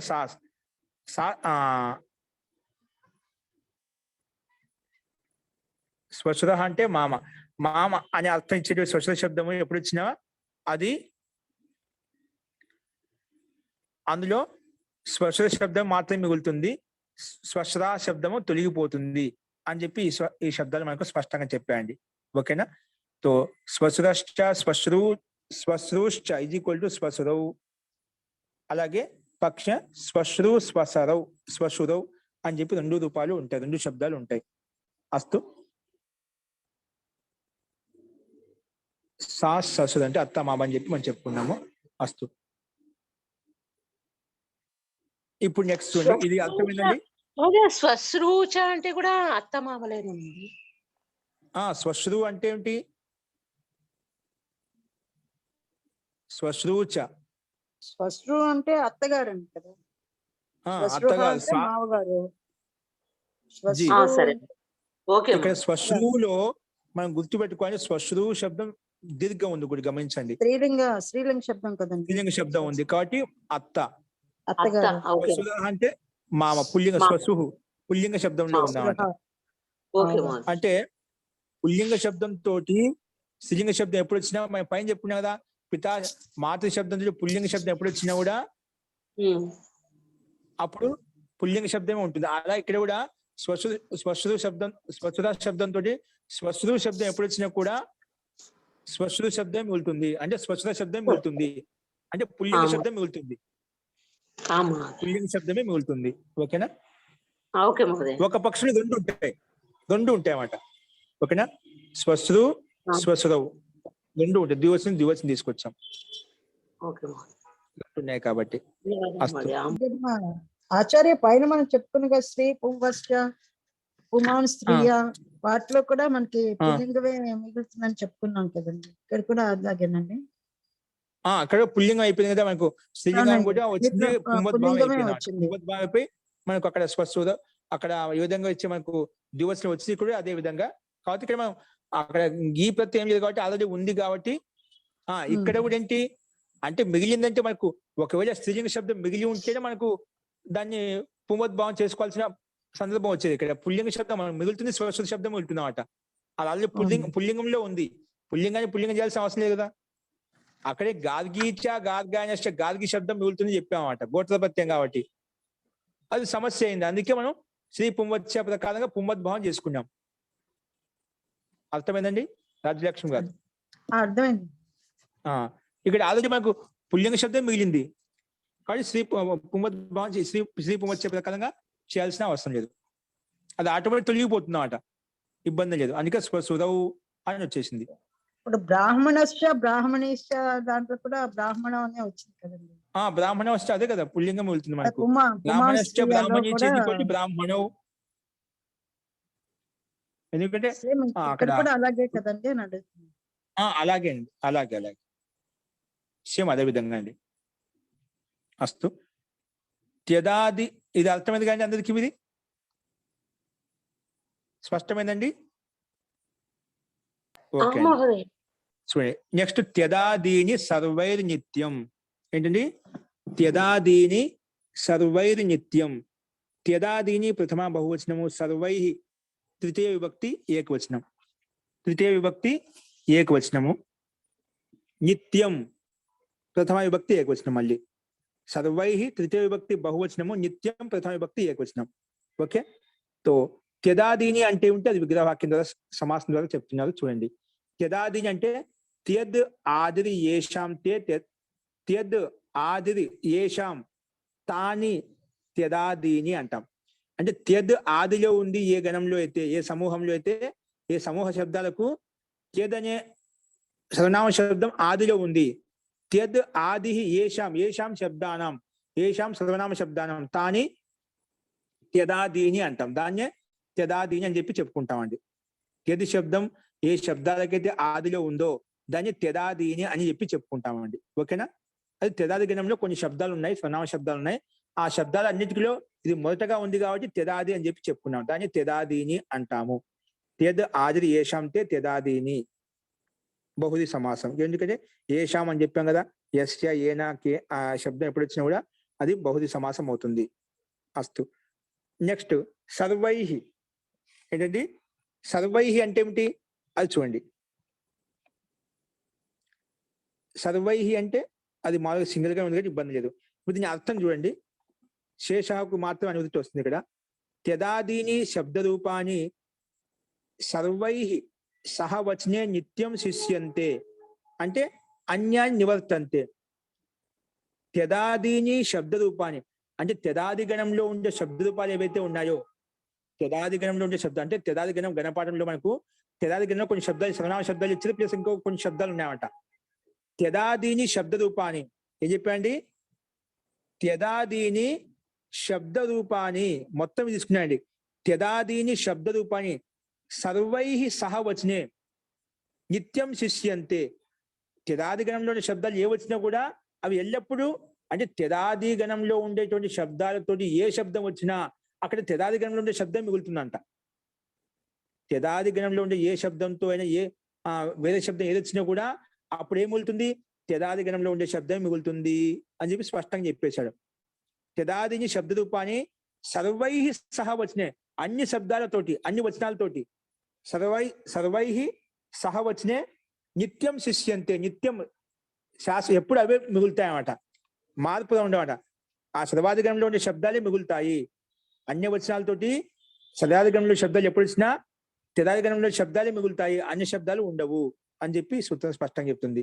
కాబట్టి త్యదాదిని శబ్ద రూపాన్ని సర్వై సహవచనే నిత్యం శిష్యంతే నిత్యం మిగులుతాయి అంటే దీన్ని బట్టి అన్యాన్ని నివర్తంతే అన్య శబ్దాలు ఏవైతే ఉన్నాయో ఆటోమేటిక్గా అవి తొలగిపోతాయి అని చెప్పి ఈ సూత్రం మనకు స్పష్టంగా చెప్పిందండి. త్యదాది గుణాలతోటి ఎల్లప్పుడూ అవే నిత్యంగా ఉంటాయి, ఏ మార్పులు ఉండవు దాంట్లో అని చెప్పి ఈ సూత్రం మనకు చెప్పింది. చూడండి, అదే విధంగా ఉదాహరణ ఇచ్చాడు ఇక్కడ. ఏమిచ్చాడు, సాచ దేవదత్తశ్చ. సాచ దేవదత్తశ్చ ఏమవుతుంది, సాచ దేవదత్తశ్చ తౌ అయిపోయింది. సాచ దేవదత్తశ్చ ఇద్దరు కాబట్టి తౌ అయిపోయింది అన్నమాట. అదేవిధంగా యశ్చ యజ్ఞదత్తశ్చ యవ్ అయిపోయింది. అదే సాచ యశ్చ సాచ యశ్చ సాచ యశ్చ ఏముండాలండి, యాహ.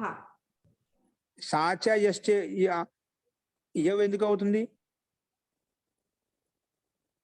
అంటే త్యదాది గణంలో ఉంది కదా, యదాది గణాలు కదండి. త్యదాది గణంలో యద్దు యద్దు ఏతద్దు ఇదం అదస్ ఇవన్నీ త్యదాది గణాలు కదండి. యద్దు ఏతద్దు ఎత్తు లేదా అండి దాంట్లో త్యదాది గణం? యద్దు ఉందండి, ఏతద్దు ఉంది, ఇదం ఉంది, అదస్ ఉంది, ఏక ద్వి యుష్మద్ అస్మద్ భవతు కిం ఇవన్నీ త్యదాది గణాలని ఇచ్చారు. ఓకే, ఇక్కడ అన్ని ఓకే. అలాగే అండి, ఇక్కడ చూడండి, సహచ సాచ దేవదత్తశ్చ. సా అంటే అతడు మరియు దేవదత్త, దేవదత్త శబ్దం కాబట్టి ఇక్కడ తద్దుంది కాబట్టి తదు శబ్దం ఒకటి ఉంది కాబట్టి అది మిగులుతుంది. అందుకని తదు శబ్దం ఇంకా ద్వివచనంలో మన సంకేతం ఇద్దరిని చెప్పాలి, ఒకటే ఉంటుంది కానీ ఇద్దరు చెప్పే తౌ శబ్దం వచ్చి ఇద్దరిని చెప్పడం కోసం. ఓకే, అందుకే అది మిగిలిపోయింది. రెండో అండి యశ్చ యజ్ఞదత్తశ్చ. యశ్చ ఒకటే త్యదాది గణంలో ఉందన్నమాట కాబట్టి యవ్ అయిపోయింది. నెక్స్ట్ మూడో ఉదాహరణ చూడండి, సాచ యశ్చ యవ్. సాచ యశ్చ ఇక్కడ ఏది మిగులుతుంది, రెండు సర్వాధిగణంలో ఉన్నాయి, క్షమ్యతాం రెండు ఏ గణంలో ఉన్నాయి, ఉన్నాయి. యదాది గణం మళ్ళీ ఏది మిగులుతుంది తెలీదు, డౌట్ వస్తుంది. అర్థమైందే. మూడో ఉదాహరణ, మూడో ఉదాహరణ కష్టమైంది ఎందుకంటే ఏ తెలియదు కాబట్టి రెండు ఉంటే ఏ తీసుకోవాలి అనేది, అప్పుడు ఎత్తద్ద ఆ రెండు తీసుకోవాలా. దానికి ఇప్పుడు రెండు ఒకే చోట వచ్చినప్పుడు, రెండు త్యదాది గణంలో ఉండేవి వచ్చినప్పుడు ఏం చేయాలి, అక్కడ కింద పరిభాష ఇచ్చిన మధ్యలో త్యదాదిన మితః. మిత రెండు పరస్పరం ఒకదానికోటి ఒకదానికోటి రెండు వచ్చినప్పుడు రెండు త్యదాది గణంలో ఉండేవి. ఇప్పుడు మనకు త్యదాది గణంలో ఉండేటే మిగులుతాయి, స్పష్టంగా అది క్లారిటీ వచ్చేసిందన్నమాట. త్యదాది గణాలతో ఏ శబ్దాలు వచ్చినా త్యదాది గణంలో ఉండే శబ్దం మిగులుతుంది. రెండు త్యదాది గణంలో ఉండేది రెండు ఒకేసారి వచ్చాయనుకోండి, అప్పుడు ఏది ఏది మిగులుతుంది, ఏది ఒకటే ఉండాలి. అది ఏది తొలగిపోతుంది, రెండు త్యదాది గణంలో ఉన్నాయి, అప్పుడు సమస్య వస్తుందన్నమాట. అప్పుడు దానికి నిర్ణయం కోసము ఇక మూడవ ఉదాహరణ అదే ఇచ్చామన్నమాట. దాని నిర్ణయం కోసం ఇక్కడ వార్తికం ఇచ్చే కింద త్యదాదీనాం మితః అంటే పరస్పరం ఒకే చోట ఒకేసారి వచ్చినప్పుడు ఏం చేయాలంటే యద్యత్ పదం తత్ తత్ శిష్యతే, యద్యత్ పదం తత్ తత్ శిష్యతే. రెండు ఒకే పదాలు వచ్చినప్పుడు దాంట్లో పరంగా ఏదైతే ఉందో అదే మిగులుతుంది. ఇప్పుడు సాచ యశ్చలో పరంగా ఉంది, యశ్చ ఉంది కాబట్టి అదే మిగిలింది అన్నమాట. కాబట్టి యత్ శబ్దానికి ద్వివచనం అవుతుంది, యవ్ అయిపోయింది అన్నమాట. అర్థమైందండి? రెండు తదాది గణంలో ఉండే శబ్దాలు వచ్చినప్పుడు మాత్రం ఏది మిగిలాలి, ఏది తీసుకొచ్చుకోవాలంటే అప్పుడు సందేహం నివృత్తి కోసం ఈ వార్తికం వస్తుంది. తదాదిన మిత అంటే ఒకేసారి కలిసి వచ్చినప్పుడు, తదాది గణంలో ఉండేటువంటి రెండు పరస్పరం ఒకేసారి వచ్చినప్పుడు యద్యత్ పరం, ఏది పరంగా ఉంటుందో తత్తత్ శిష్య, ఏది పరపరంగా ఉంటుందో అదే మిగులుతుంది. ఓకేనా? అలా అర్థం చేసుకోవాలి. క్లారిటీ వచ్చేసిన మూడో ఉదాహరణ అది వచ్చిందండి. తర్వాత వచ్చింది తీసుకోవాలి. ఇప్పుడు తర్వాత తీసుకోవాలి కాబట్టి ఎద్దుతో యవ్వు అయిపోతుంది, అది యవ్వు అయిపోయినమాట. ఓకేనా? అందుకే ఇది వార్తికం ప్రకారం తీసుకోవాలి. ఈ బ్రాకెట్ కింద మధ్యలో డార్క్ లైన్ లో ఉందండి. తదాదీనాం మిథో యద్యత్ పరం తత్తత్ శిష్యతే అని ఇచ్చాడు వార్తికం. వస్తు. సో ఈ రకంగా మనం అర్థం చేసుకోవాలి. నెక్స్ట్ చూడండి, నెక్స్ట్ అంతిమ సూత్రము. గ్రామ్య పశు సంఘేష్వ తరుణేషు స్త్రీ. గ్రామ్య పశు సంఘేష్వ తరుణేషు స్త్రీ. ఓకేనా? గ్రామ్య పశు సంఘేషు సప్తమి భక్తి బహువచనము. ఆ తరుణేషు సప్తమి భక్తి బహువచనము. స్త్రీ ప్రథమ విభక్తి బహువచనం. ఇక్కడ గ్రామ్య పశు సంఘేషు ప్లస్ ఆ తరుణేషు ఈ మధ్య ఏ సంధి జరిగిందండి? ఏ సంధి వచ్చింది? ఏ సంధి లేదు మహోదయ. ఉందా? ఏ సంధి ఉంది? యనాదేశ సంధి ఉంది. ఓకేనా? ఊకి వా అయింది, అందుకే గ్రామ్య పశు సంఘేష్వ అయిపోయి ఊ స్థాన వా వచ్చింది, అందుకే పశు సంఘేష్వ తరుణేషు స్త్రీ అని వచ్చింది అన్నమాట. ఓకేనా? ఇప్పుడు ఆ తరుణేషు స్త్రీ. ఇప్పుడు చూడండి, ఈ పదాన్ని కొంచెం విడదీసి చెప్తున్నా కొన్ని చోట్ల ఏ శబ్దాలు ఉన్నాయని. గ్రామే భవ గ్రామ్య. సూత్రంలో గ్రామ్య శబ్దం ఉంది కదా, గ్రామ్య శబ్దం ఎలా తయారైందంటే చెప్తున్నాడు. గ్రామే భవాహ గ్రామ్యాహ, గ్రామంలో ఉండేవారిని గ్రామ్యాహ అంటాం. గ్రామే భవాహ అంటే ఉండేవారు, ఉండేవాళ్ళను. గ్రామే భవాహ గ్రామ్యాహ, గ్రామంలో ఉండేవారిని గ్రామ్యాహ అని చెప్పి పిలుచుకుంటాం. గ్రామంలో ఉండేవారినే గ్రామ్యాహ అని చెప్పి పిలుచుకుంటాము. ఓకేనా? సో గ్రామ్య శబ్దం ఎలా తయారంటే చెప్పాను అనమాట. గ్రామే భవాహ గ్రామ్యాహ అని చెప్పి చెప్తాం. మరి గ్రామ్య శబ్దంలో గ్రామ్య శబ్దం ఎలా తయారైంది అంటే గ్రామాద్ యత్ గ్రామాద్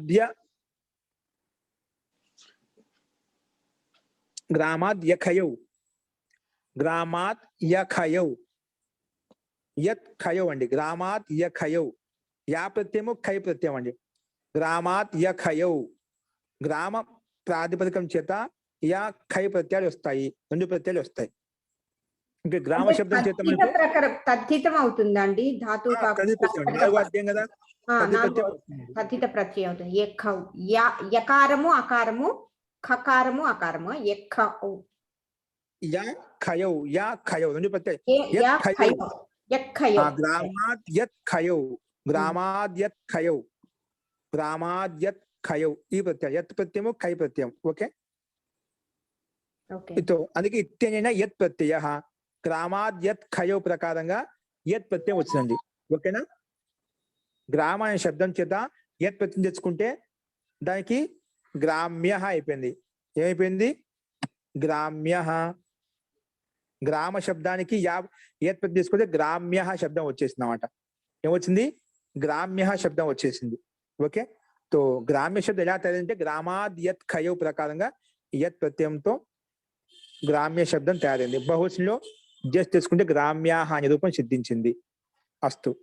నెక్స్ట్ సమాసం చూపిస్తున్నారు ఇక్కడ. ఇంకా ఆ గ్రామ శబ్దం ఏదో చెప్పాము, తర్వాత ఏం చూపిస్తున్నాడు? సమాసం. గ్రామ్యాశ్చ తే పశవశ్చ. సూత్రంలో పశు శబ్దం ఉంది కదా, గ్రామ్య పశు అని. అంటే గ్రామ్య పశు, గ్రామంలో ఉండే పశువులు. గ్రామ్యాశ్చ అంటే గ్రామంలో ఉండేవారిని గ్రామ్యాహ అని చెప్పాం. గ్రామంలో ఉండేవారిని గ్రామ్యాహ అని చెప్పాం. గ్రామ్యాశ్చ తే పశవశ్చ, గ్రామ్య పశవ. గ్రామ్యంలో ఉండే మనుషులే కదా, పశువులు పక్షులు ఇవే ఉండొచ్చు కదా. గ్రామ్య భవాహ గ్రామ్య, గ్రామంలో ఉండేవాటి గ్రామ్యాహ అని చెప్పాం. ఆ గ్రామంలో మనుషులు ఉండొచ్చు, పశువులు ఉండొచ్చు, పక్షులు ఉండొచ్చు, ఎవరైనా ఉండొచ్చు అన్నమాట. అస్తు. గ్రామ్యాశ్చ తే పశవశ్చ ఈజ్ ఈక్వల్ టు గ్రామ్య పశవ. గ్రామ్యాశ్చ తే పశవశ్చ గ్రామ్య పశవ. ఓకేనా? సో ఈ రకంగా రెండు ఇచ్చారండి ఇక్కడ. గ్రామ్య పశువులు అంటే గ్రామంలో ఉండే పశువులు, గ్రామ్య పశవ అని చెప్పి చెప్పుకుంటామట. ఇదే ఏ సమాసము? కర్మధారయ తత్పురుష సమాసం. ఏ సమాసము? కర్మధారయ తత్పురుష సమాసం. గ్రామ్యాశ్చ తే పశవశ్చ గ్రామ్య పశవ. కర్మధారయ తత్పురుష సమాసం చెప్పుకున్నాం. ఓకే, నెక్స్ట్ చూడండి. గ్రామ్య పశూనాం సంఘః. గ్రామ్య పశూనాం సంఘాః అంటే గ్రామీణ పశువుల యొక్క సమూహం, సంఘం ఎక్కడ ఉందని. గ్రామ్య పశూనాం సంఘాః అంటే సమూహాః. గ్రామీణంలో ఉండే పశువుల యొక్క సంఘం, సమూహం ఎక్కడైతే ఉందో దాన్ని ఏమంటాము? దాన్ని ఏమంటామంటే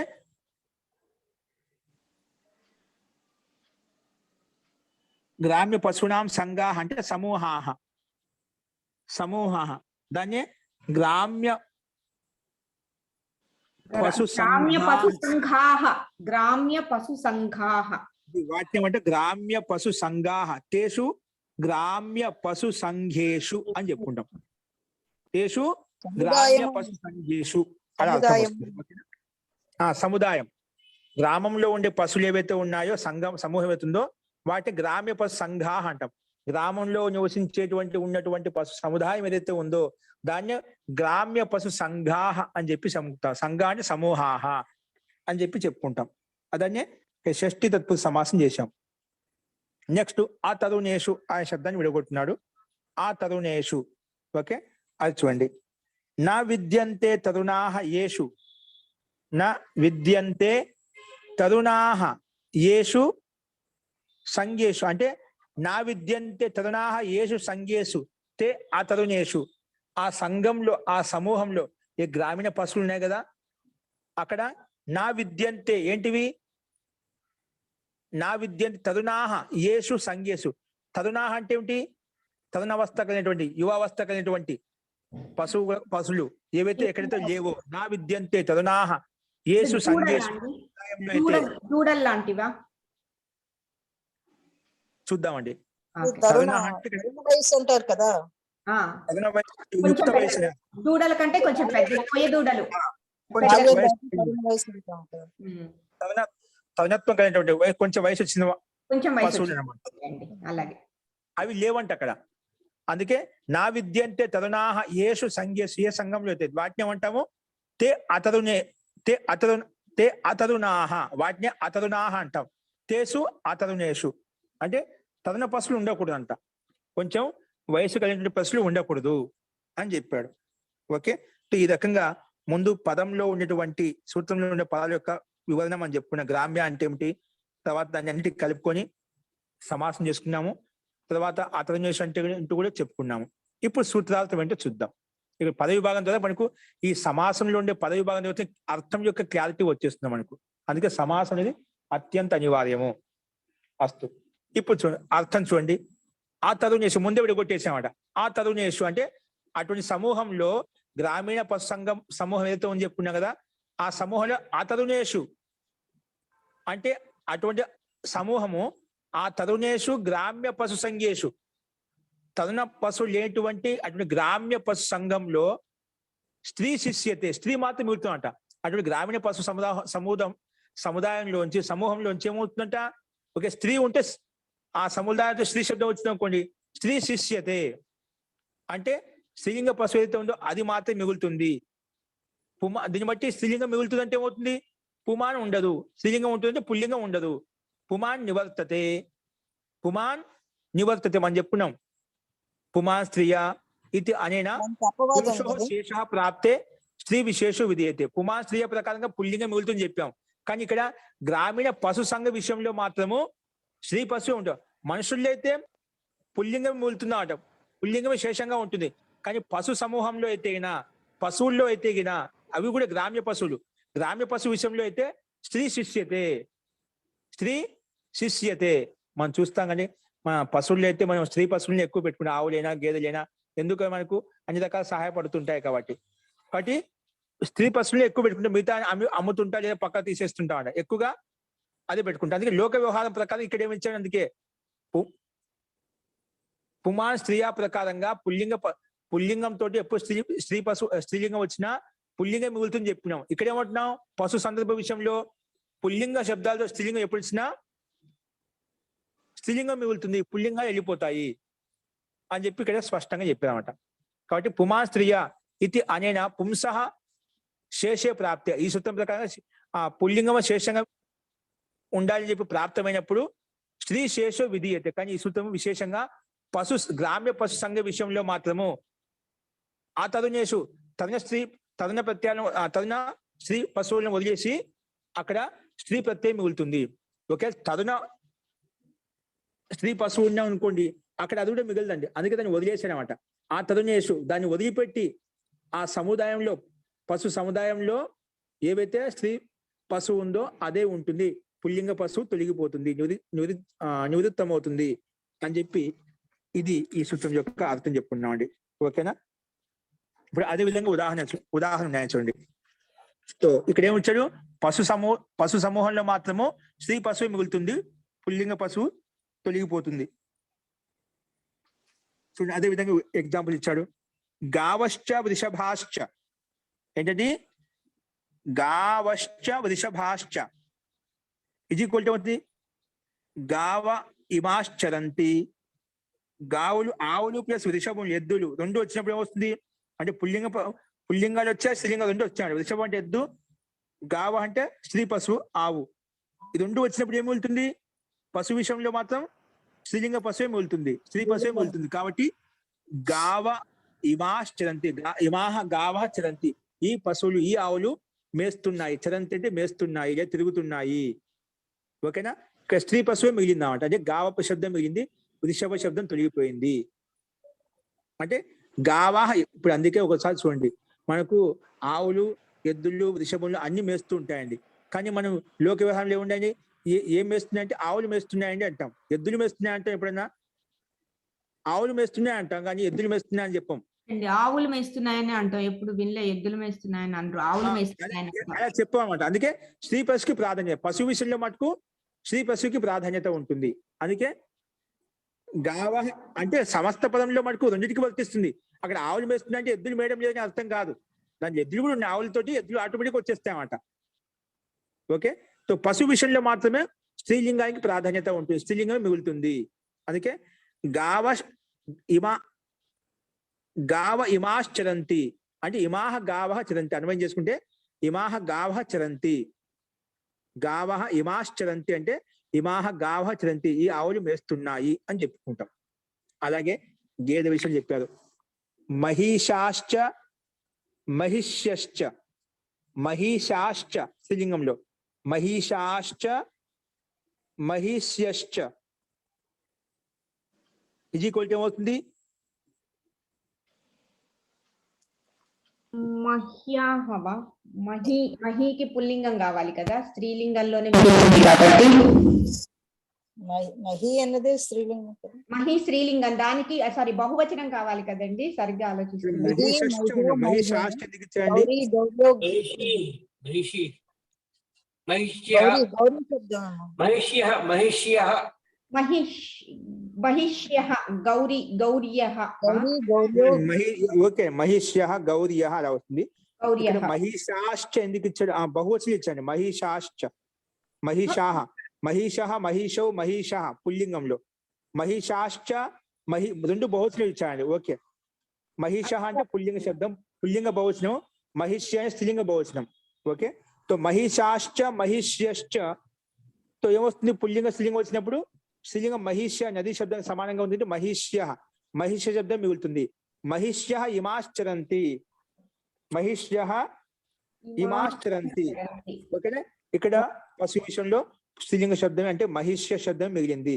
అంటే ఈ పశువులు ఈ గేదెలు మేస్తున్నాయి లేదా తిరుగుతున్నాయి. చరంతి అంటే రెండు అర్థాలు తీసుకుంటాము, మేస్తున్నాయి తిరుగుతున్నాయి అని చెప్పి తీసుకుంటామండి. ఈ రకంగా మనము ఇక్కడ ఏది ఏకశేష ప్రకారంలో ఏది మిగులుతుంది, ఏది ఉండాలి, ఏదానికి ప్రాధాన్యత అనేటివి లోకం ప్రసిద్ధమైనటువంటి శబ్దాలు మనము ఈ రకంగా చూసామండి. ఓకేనా? కాబట్టి గ్రామ్య పశు సంఘేషు స్త్రీ, గ్రామ్య పశు సంఘ విషయంలో మాత్రము తరుణ స్త్రీ తరుణ నా విద్యంతే తరుణాహ యేషు సంఘేషు ఏ తరుణ పశువులు వదిలేసి స్త్రీ పశువులు ఏవైతే ఉన్నాయో అవే మిగులుతాయి, పుల్లింగ పశువులు ఏవైతే ఉన్నాయో అవి తొలగిపోతాయని చెప్పి మనము ఇక్కడ ఈ సందర్భంలో చెప్పుకున్నాము ఏకశేష ప్రకరణంలో. ఈ రకంగా ఏది ఏకశేషం ఒకటే మిగులుతుంది అనేది మనము చూసామండి. ఓకే, ఇప్పుడు ఏకశేష ప్రకరణంలో ఏది మిగులుతుంది అనేది మనము కొన్ని ప్రసిద్ధమైన శబ్దాలు పితామాత్ర, ఒకటి భ్రాతృపుత్రౌ, నెక్స్ట్ స్వశ్రవ స్వశ్రవ, ఇలాంటి శబ్దాలు తెదాది సర్వైర నిత్యం. ఈ సూత్రాల ప్రకారంగా ఏది మిగులుతుంది శేషంగా ఎందుకు మిగులుతుంది అనేది ఒక నియమం చెప్పామంట. ఆ నియమానుసారంగా అవే మిగిలాయి. మనం అవే రకంగా ఉదాహరణలు చూసాము. మనకు ఉదాహరణ ఇక్కడ సూత్రానుసారంగా ఇచ్చాడా లేదా అది గమనించాలి. రూపసిద్ధి మనకి ఇక్కడ అవసరం లేదు.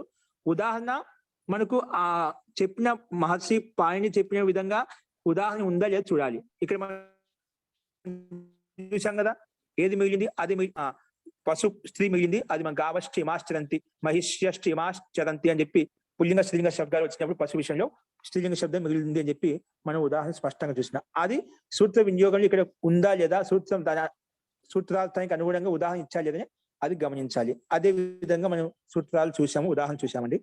సో ఈ రకంగా మనకు ఈ 2వ పాదం పూర్తిగా ద్వితీయ పాదం కంప్లీట్ అయిపోయింది. అస్తు. సో ప్రథమాధ్యాయం యొక్క 2వ పాదం ఇక్కడికి మనం ఏకశేష ప్రకరణతో పూర్తి చేసుకున్నాము. నెక్స్ట్ 3వ పాదం రేపు మొదలు పెట్టుకుందామండి. ఒక్కసారి సార్ ఆచార్య ఒక సూత్రం 3వ పాదంలోది ఒక సూత్రం చెప్పేసేయండి. మొదటి సూత్రం చెప్పండి, ఏది సూత్రం అది? చూడండి, తృతీయ పాదం మొదలు పెట్టుకోండి. ఓకే అండి, ఏదైనా ఒకటి ప్రారంభించాలంటారు. ఓకే అండి. అథ తృతీయ పాదం కూడా ఒకసారి చూడండి. అథ స్లైడ్ మార్చుకున్నాను. తృతీయ పాదం ఒక పేపర్ తీసేయండి. అథ తృతీయ పాద, తృతీయ పాదం. దాంట్లో మొట్టమొదటి సూత్రం మనం రోజు చెప్పుకుంటుంటాం, భూవాదయో ధాతవ. అంతే ఊరికి అలా చివరి సంపూర్ణమైంది మొదలెడతామని అన్నాను. భూవాదయో ధాతవ. ఇక్కడ మనకు భూవాదయ ప్రథమ విభక్తి బహువచనం ఇచ్చారు, ధాతవ ప్రథమ విభక్తి బహువచనం, 2 శబ్దాలు ఉన్నాయి. ఇక్కడ విడగొట్టున్నాము. ఇక్కడ సమాసం ఇచ్చిన భూశ్చ, ఇక్కడ చూడండి స్లైడ్ మీద కనిపిస్తుంది. భూవాదయ తృతీయ పాదం మొట్టమొదటి సూత్రం ఏంటి? భూవాదయో ధాతవ. భూవాదయ ప్రథమ బహువచనము, ధాతవ ప్రథమ బహువచనము. సమాసం ఇచ్చాడు భూవాదయం విడిచి చెప్తున్నాడట. తర్వాత వా శబ్దంతో కలిపి చెప్తున్నాడు ఇక్కడ. భూశ్చ వాశ్చ భువౌ, భూవౌ కలిపితే భువౌ ఆది ఏషం. మళ్ళీ భూవాని ఆదిలో ఉన్నాయి. ఏ దాంట్లోకైతే ఏ దానిలోకైతే అంటే ఏ ధాతులకైతే దాన్ని భూవాదయ అంటాం. అంటే భూవాదిగణంలో భూధాతు ఆదిలో ఉంది. అదేవిధంగా కొన్ని వా ధాతు ఆదిలో ఉంది అంటే వా ధాతు ఆదిలో ఉంది ఏ ధాతులకైతే, భూధాతు ఆదిలో ఉంది ఏ ధాతులకైతే, అలాగే తీసుకోవాలి. కాబట్టి ఈ రకంగా ద్వంద్వ గర్భ బహుది సమాసం చెప్పాము. తర్వాత అర్థం చెప్పాము. భూ ఇత్యేవమాదయ, భూ ఇతి ఏవం ఆదయ, వా ఇత్యేవం ప్రకారకాః, వా ఇత్యేవం ప్రకారకాః క్రియావచనాః శబ్దాః ధాతు సంజ్ఞకాః భవంతి. భూ ఆదిలో ఉన్నటువంటి శబ్దాలు ఏవైతే ధాతులు ఏవైతే ఉన్నాయో వాటికి ఈ భూ ఏ విధంగా ధాతు ఇటువంటి ప్రకారమైనటువంటి ఇటువంటి ధాతుతో యుక్తమైనటువంటి ఇంకా అన్య ధాతులు ఏవైతే ఉన్నాయో, ప్రకారాంత ధాతులు ఏవైతే ఉన్నాయో వాటన్నిటికీ క్రియావాచక శబ్దాలు ఏవైతే ఉన్నాయో వాటన్నిటికీ ధాతు సంజ్ఞ అవుతుందని చెప్పి మనకు ఈ సూత్రం చెప్పింది. ఏ విధంగా అంటే మనం చూస్తుంటాం భవతి, పఠతి, ఇవన్నీ ఉదాహరణలు. వాతి అవి ఏంటో మనము రేపు ఈ విధంగా చెప్పుకుందామండి. బట్ ఈ రకంగా భూవాదయో సంక్షేపంగా అలా చెప్పుకున్నాం. దానికి విస్తృతంగా వాది అనేది ఏంటో విస్తృతంగా ఉంది. అది కొంచెం దీని గురించి చర్చిద్దామండి, ఎలా ఏ విధంగా అని చెప్పి. అస్తు. ఇంకా విధంగా సందేహాలు ఉన్నాయండి?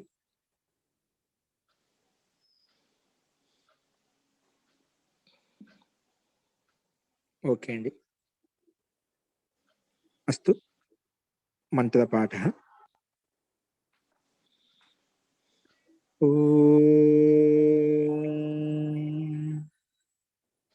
सर्वे भवन्तु सुखिनः, सर्वे सन्तु निरामयाः, सर्वे भद्राणि पश्यन्तु, मा कश्चित् दुःखभाग् भवेत्. ओम शान्तिः शान्तिः शान्तिः.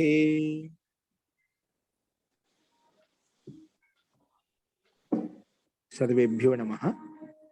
అందరికీ నమస్కారం అండి.